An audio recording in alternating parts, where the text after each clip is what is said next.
So our setting for this weekend is in our coffee shop. And the reason I'm telling you that is because on Monday, we're going to open it up, so to speak, to our community once again. This has become quite a gathering place for our community. Just a few weeks ago, I was in the plaza area that you see behind me. And a neighbor from our community was running through with his dogs. And I was out there and he stopped me and he said, are you part of the church? I said, yeah, you hang out here. Yeah. So I want you to know, I don't come to this church, but that coffee shop is a place that I hang out. And for us in our community, it feels kind of like Cheers or Central Perks. It's just a place of gathering for our community. And I'm so glad we have it in our community. And we've missed that the last several weeks as we've not been able to be open. But Monday, we're going to again open up and kind of within the boundaries that we live by under this current order that we have. But we're excited to again have that space open. It's Mother's Day. Happy Mother's Day, Mom. I know you're watching because this is what you do. So happy Mom's Day to you. We have this tradition at Copper Hills that every Mother's Day for the last 22 years, we've had somebody from within our church family, a mom, tell us a bit of her story and give encouragement and point to Jesus and how Jesus is working in her life. And so we're going to do that again this weekend. So I want to introduce Hillary Peel to you. This is Hillary. Thank you, Hillary, for being here with us. So to start with, just tell us a little bit about you, your family, introduce yourself to our church family. Yeah, well, I have been married to my husband, Justin, for a little over 12 years, and we have three very energetic and wonderful boys. If you've been around campus when we were able to gather, you've probably seen them running around the courtyard, and I apologize if they've actually run into you. But they're amazing. They're 7, 5, and 3. And my husband is an airline pilot, so a lot of times it's me at home with the boys. And then I work as a communications director for a local nonprofit called The Hope Effect. And then actually I recently came on board here with Copper Hills to help with communications. So it's been a great couple months being a part of this team as well. It is great to have you here. You've been so helpful. It's interesting how you step into the first day of the job and a global pandemic breaks out. You know, it's nothing like the first week on the job to have a challenge like that. So. Thanks for your help with that. It's been really appreciated. So, one husband and 3 sons. That's a good combination. Yes, lots of boys. How do you keep balance and all of that? Because with this kind of quarantine, you've become a teacher and a fitness instructor and a cook and all those other roles that you have as well. How do you keep balance with Justin traveling half the time? And tell us about that. Yeah, I think balance is a great word. It's definitely a balancing act. And sometimes you just have to understand that certain things are not going to get done and you have to focus your priorities.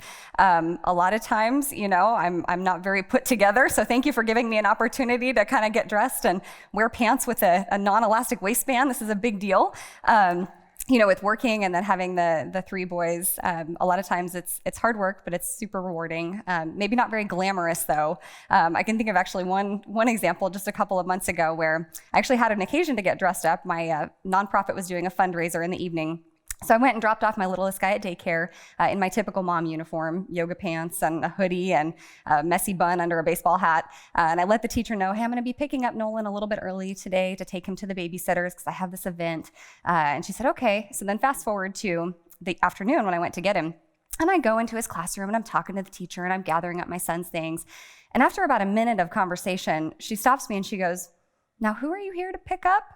And I wasn't fully comprehending what she was asking, so I just said, oh, I'm here to get Nolan.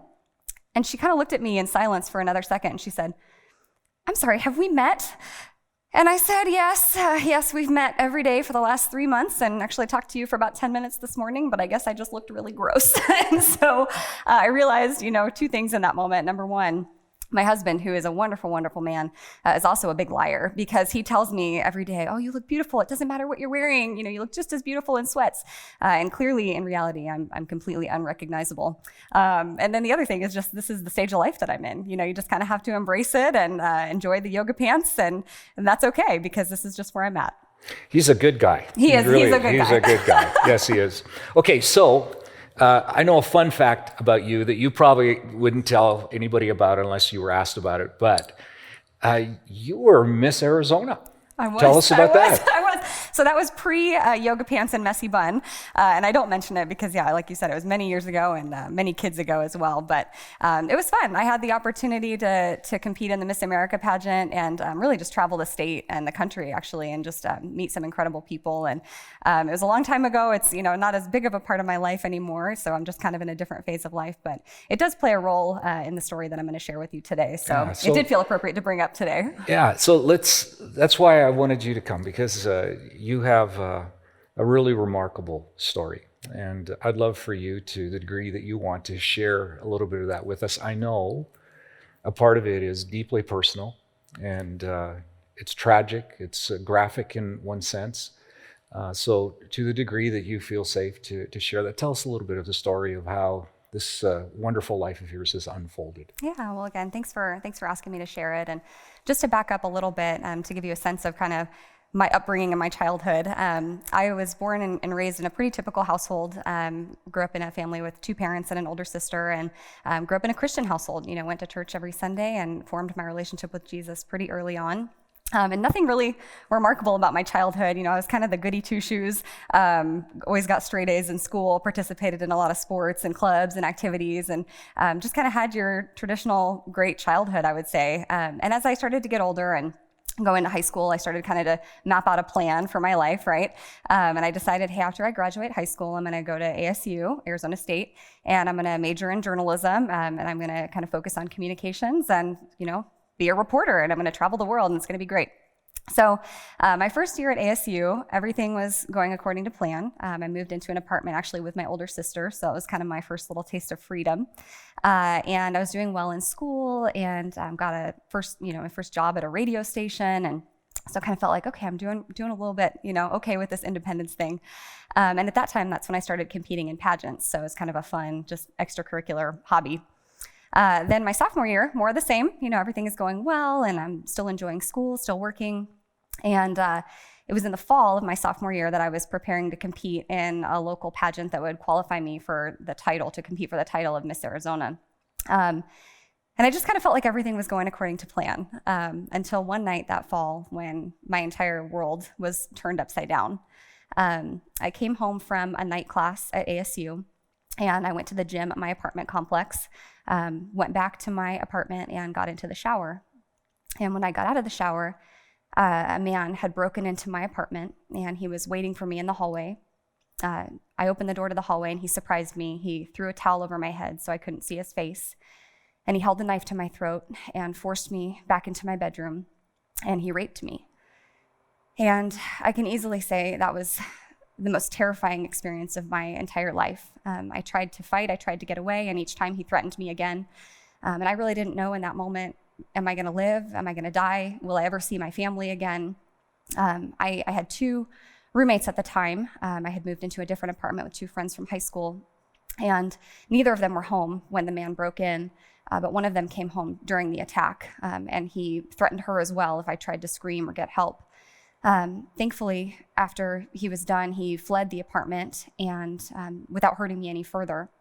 And I immediately ran out to tell my roommate what had happened, and she got on the phone and called 911, and I got on my cell phone and called my parents. And the rest of the night, I wish I could say it was a blur, but I remember it in vivid detail, talking to the detectives and talking to the police officers, taking an ambulance to the hospital, getting evaluated.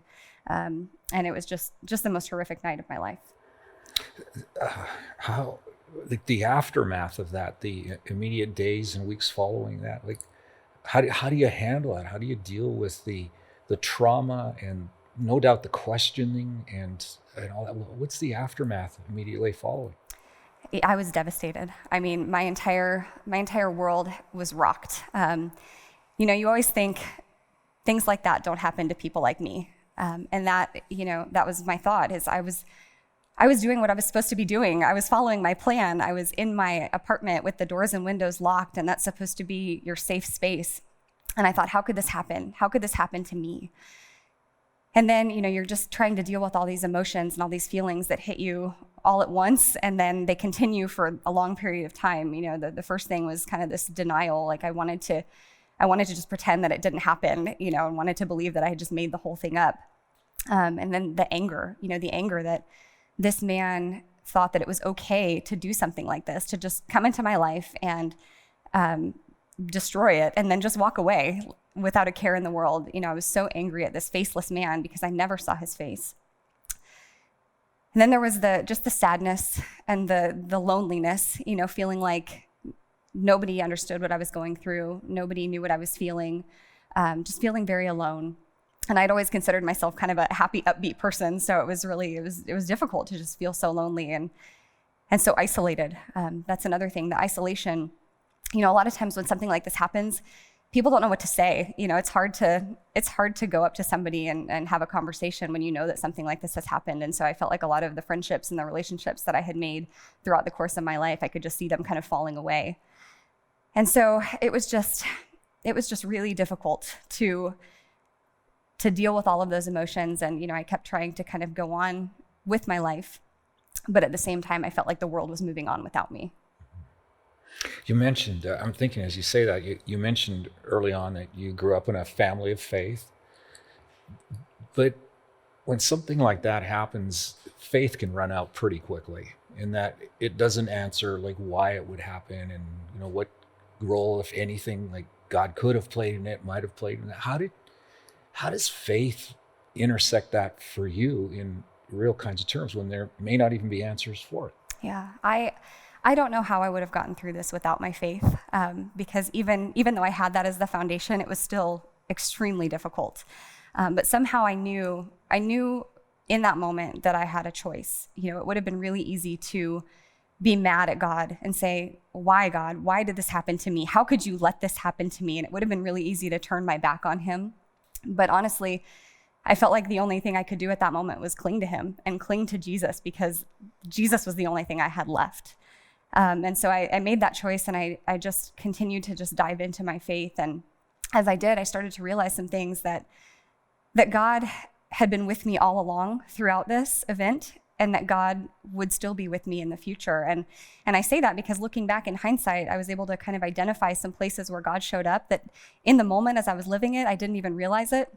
Like in college before the attack, I'll admit, even though I grew up in a Christian home, typical college kid, I wasn't good about reading the word. I wasn't really into my Bible. And all of a sudden, I just started feeling that urge. I just started feeling the urge to read and to draw close to him. And so I was diving into the word every night, listening to Christian music in the car.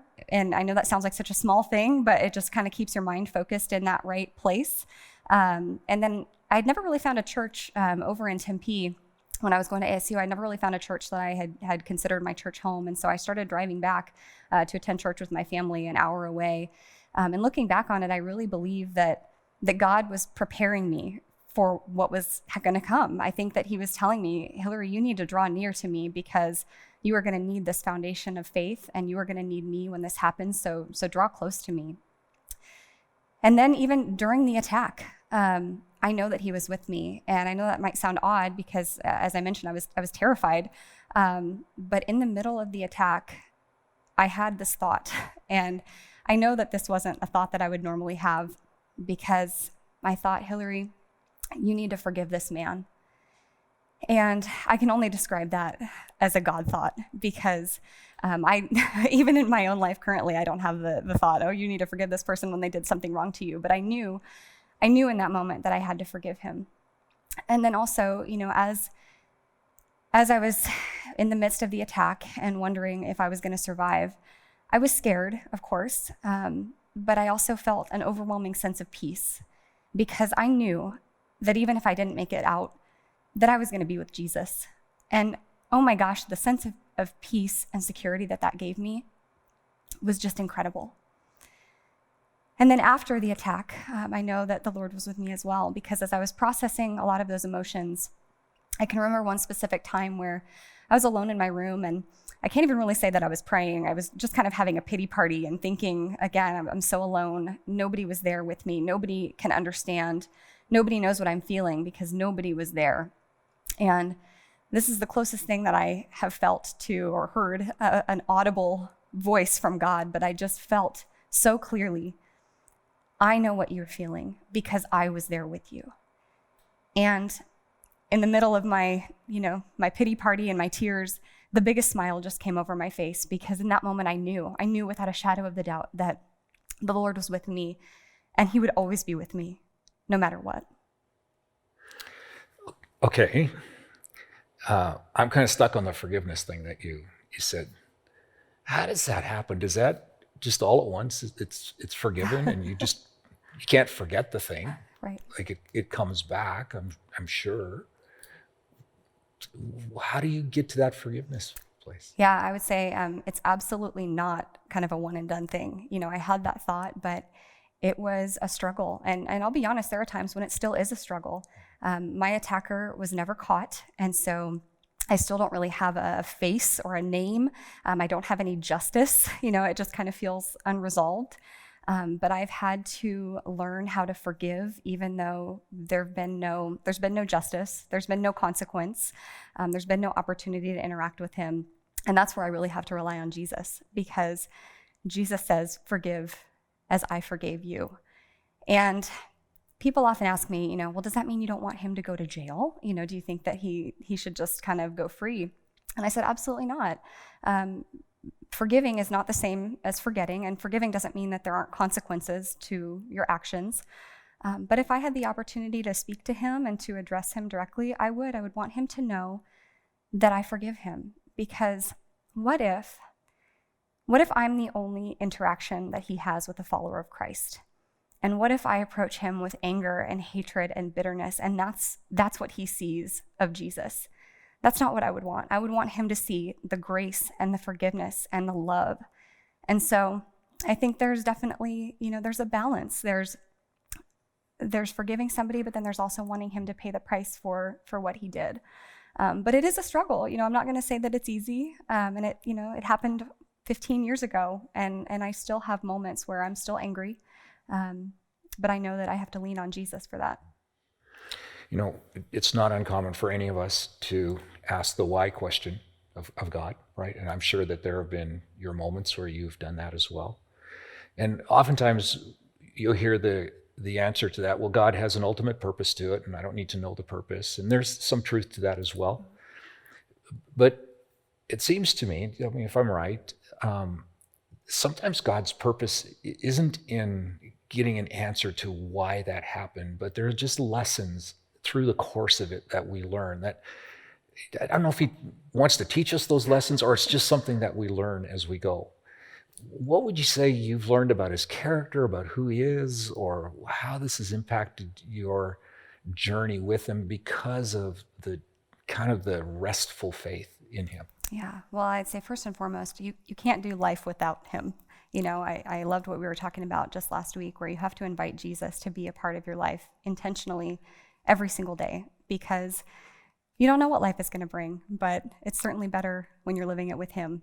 And I've just learned he's so loving. He will never abandon you, and he will never, ever let you down. And then you kind of talked about he has a purpose. You know, there's kind of a cliche saying that everything happens for a reason. And I think that gets a little challenging when you start to really look at it and say, okay, well, did God want this to happen? Did God make this happen? And I would say, no, that's not what I believe. I don't believe God wanted this to happen. I don't think he likes to see any of his children in pain. But I know we live in a fallen world, and sometimes things happen because people make bad decisions and people sin, and sometimes bad things just happen. But I also know that God can use all things for the good of those who love him. And that doesn't mean that he makes all things happen, but he can turn around what was meant for evil, and he can use it for his glory. One of the stories that I've always loved in the Bible is the book of Esther. You know, and Esther was somebody that came from a broken and hurting background. You know, she was an orphan, and she was kind of adopted by her cousin. And through really no actions of her own, she became queen of her kingdom. And an advisor to the king kind of wanted to kill all the Jews, and Esther was a Jew, as was her cousin. And her cousin came to her and said, hey, you need to do something. You're the queen. You can help. And she at first was a little hesitant, probably a little scared. You know, I mean, that's a big deal. But her cousin said, no, you know, what if God put you here for a reason? What if he had a plan and a purpose? And he said in Esther 4:14, which is kind of one of my favorite verses, and who knows but that you've come to royal position for such a time as this. You know, Esther had no idea why she was made queen. She was just kind of a nobody. But what if God had a plan and a purpose, and he put her right in that spot so that she could be there in that moment to save her people? And in my story, it comes a little differently, and something maybe people feel is a little bit frivolous, but it comes from the pageant. So 4 days after the attack, I competed in the local pageant that I had been preparing to compete in. And looking back, that seems kind of a little silly and a little nutty, but it was a conscious decision. It was a conscious decision to say, my God is bigger than this man, and my God is bigger than what just happened to me, and I don't want to let this man hold any more power over my life than he already has. And it wasn't like I magically recovered in 4 days, but it was kind of a statement to say, I'm going to move forward somehow. I don't know how, but I will. And I won that pageant, and I truly believe that it was because of the grace of God. And after that, I decided to make Rape Awareness and Recovery my personal community service platform, kind of a project that all the contestants have to have. And so I started speaking about my experience and started spreading the word. And the following year, I won the title of Miss Arizona. And again, that might seem kind of frivolous and shallow, but what it did is it opened up doors. God opened up doors for me to go around the country and the state and speak to everybody who would listen and share my story, which is really the story of what Jesus did in my life. So I was able to go into places that you might not be able to otherwise. Obviously, I would go into churches, but then schools and civic groups and community groups, and I would even go into prisons and talk to the inmates about my story and the impact that not only the attack had, but what Jesus had done through the attack. And it was just such an incredible example of what I think is God's purpose and plan for that moment in my life. He was able to take this terrible event and turn it around and use it for his glory. And I know that was obviously quite some time ago, but it gives me hope, and it gives me the belief that everybody still has a purpose and a plan. So it is some time, it's 15 years ago, right? And yet it is a hinge point in your life. Like it changed some things. As you look back 15 years now, how would you say, with the light of day today, you could look back and say, well, this is how it's formed me. This is the impact that it's had on my life and my soul. Yeah, I'm definitely a different person, than I was the night before the attack. I changed. And I think that's okay. People ask me a lot of the time, well, how do you get over something like this? And I always tell them, you don't get over something like this. You get through it, and you get through it with Jesus. And sometimes you come out different on the other side. It's been 15 years, but I still live with ramifications of the attack, and I don't pretend to be perfect. I struggle with fear and anxiety, and with my husband being gone half the time, obviously we have a Fort Knox security system, but I still have to triple check the locks before I go to bed at night, and it's a struggle. But I look at the opportunity that it gives me to put my trust and my faith in Jesus, because I can't overcome the fear and the anxiety by myself. But I can rest in him. And so it just gives me this continual opportunity to rely on him and to challenge my faith and to really grow my faith. And then also, having 3 little boys, needing to instill in them, hey, we don't have a spirit of fear. We live courageously because of our hope and our faith in Jesus. And I know, there's going to be future challenges in life. This wasn't necessarily my one challenge. Everybody has trials and everybody has troubles in this life. But I know, again, that ultimately Jesus is going to be there with me through all of them. So I know there's no comparison between what you experienced 15 years ago and what has happened in your life since then to the current situation with this pandemic that's swept the world, and yet maybe there is some comparison in that there's a lot of fear and there's uncertainty, and it feels like trauma to some people. It's more than just an immediate kind of thing. It's gone on for weeks, and there's uncertainty for the future, and there's a sense of trauma. If you were to make some comparisons, maybe as unfair as it is, how would you compare that to what people are experiencing. Yeah, I mean, honestly, I don't think it's unfair, and I think every time I share my story, I tell people I don't wish what happened to me upon anybody, but we know that everybody is going to face challenges in their lives, and we're all going through one together. And this right now, this is impacting everybody differently. Some people it might be a minor bump in the road, and some people it's gonna shake up their whole life. And what I would say is just, again, we might not understand why we're going through this, and we might not understand why we come out where we do and the way we do on the other side. But ultimately, we can rest in the fact that God is in control, and God has a purpose and a plan, and our faith and our hope in Christ will get us through. And, one of the verses, again, that's always kind of given me comfort and peace is John 16:33. And Jesus says, "In this world, you will have trouble." Not you might have trouble, not if you're lucky, you won't have trouble. You will have trouble. But take heart, I have overcome the world. And we can know right now in this moment, when we can't see clearly the way it's going to turn out on the other side, and we don't know why it's going the way it's going, Jesus has overcome the world. Yeah. It's interesting. If you flip the page to the next chapter of chapter 17 of John, it's Jesus now speaking, and he turns to his Father, it says, and he says, "The hour has now come." So he's just said, in this world, you're going to have trouble. And I think he had in his mind already, I think I know the trouble I'm talking about, my own sacrificial death on a cross for the sake of people, so that people who do evil, terrible things like have happened to you, that they too, as amazing as it is, could find through his sacrificial death hope for their own lives. And I would agree with you. I hope that justice prevails, and it will ultimately, because God never forgets, right? But it's also a reminder, your story, of the redemption that Jesus does bring. You're a marvelous example of that. I watch you interact with Justin and your kids, and now that we kind of work as colleagues here as well, you're a remarkable mom.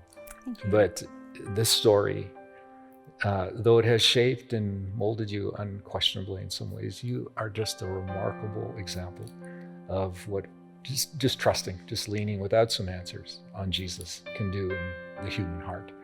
And so thank you for telling your story. It's deeply personal. Appreciate that you would share that with us in this way. Thank you. And have a great Mother's Day. Thank you so much. Yeah.